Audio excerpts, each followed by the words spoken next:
Kami dari kelompok 10 mata kuliah Biokimia 1 yang beranggotakan saya Iqbal Adrian Milka, saya Delia Aisyadillah, dan saya Niki Kartika. Selamat menyaksikan. Tujuan pada materi ini yakni mahasiswa mampu menguasai fondasi saintifik pada materi pencernaan makanan. Prosedur proyek 1.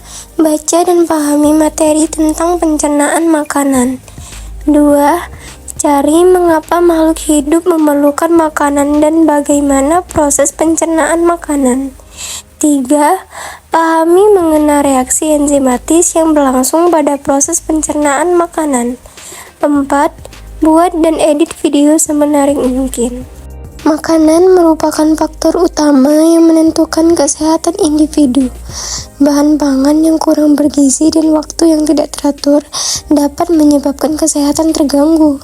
Jumlah zat makanan yang kita makan tidak sama, tergantung kebutuhan tubuh. Sistem kerja organ-organ pencernaan makanan yang kemudian mengolah bahan-bahan makanan tersebut menjadi energi untuk makhluk hidup beraktivitas. Makhluk hidup memerlukan energi untuk pemeliharaan, pertumbuhan, reproduksi, dan bekerja.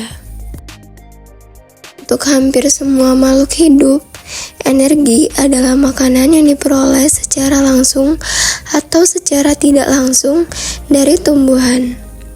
Metabolisme adalah suatu istilah yang umum yang mengacu pada penjumlahan dari semua perubahan tenaga biologi dan bahan-bahan makanan yang kita makan belum dapat dimanfaatkan oleh sel-sel tubuh manakala makanan tersebut belum mengalami proses pencernaan kecuali air, vitamin, dan mineral.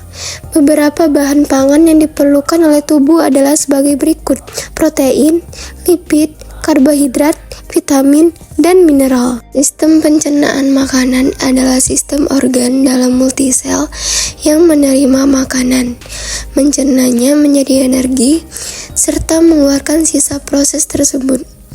Sistem pencernaan antara satu makhluk hidup dengan makhluk hidup yang lain berbeda-beda. Pada dasarnya, sistem pencernaan makanan dalam tubuh manusia terjadi di sepanjang saluran pencernaan dan dibagi menjadi 3 bagian, yaitu proses penghancuran makanan yang terjadi dalam mulut hingga lambung. Selanjutnya adalah proses penyerapan sari-sari makanan yang terjadi di dalam usus dan proses pengeluaran sisa-sisa makanan melalui anus. Pencernaan makanan adalah proses pemecahan zat-zat makanan sehingga dapat diabsorpsi oleh saluran pencernaan. Berdasarkan proses pencernaannya, dapat dibedakan menjadi digesti makanan secara mekanis, enzimatis, dan mikrobiotis. Hasil akhir proses adalah molekul pencernaan terbentuknya molekul atau partikel-partikel makanan yakni glukosa, asam lemak, dan asam amino yang siap diserap oleh mukosa saluran pencernaan. 2 macam proses pencernaan. 1. Pencernaan secara mekanisme dengan cara mematahkan partikel makanan yang semula besar menjadi lebih kecil.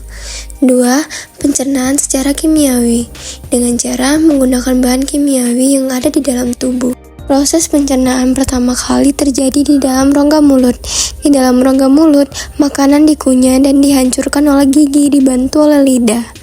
Dalam rongga mulut juga ada enzim yang membantu pencernaan, yaitu enzim amilase gigi. Manusia terdiri atas gigi seri, gigi taring, dan gigi geraham. Faring yang merupakan persilangan antara saluran makanan dan saluran udara. Epiglotis berperan sebagai pengatur kedua saluran tersebut. Tekak merupakan pertemuan saluran pernapasan antara rongga hidung dengan tenggorokan dan saluran pencernaan antara rongga mulut dan kerongkongan. Lambung. Di lambung, makanan ditampung, disimpan, dan dicampur dengan asam lambung, lendir, dan pepsin. Mukosa lambung banyak mengandung kelenjar pencernaan. Proses digesti di lambung meliputi pencernaan pada lambung sebatas pada protein, sangat sedikit lemak, dan karbohidrat, absorpsi zat-zat tertentu seperti alkohol, obat-obatan. Usus halus.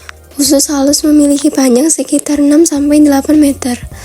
Usus halus terbagi menjadi 3 bagian, yaitu duodenum, lebih dari 25 cm, jejunum lebih dari 2,5 meter, serta lium kurang lebih 3,6 meter.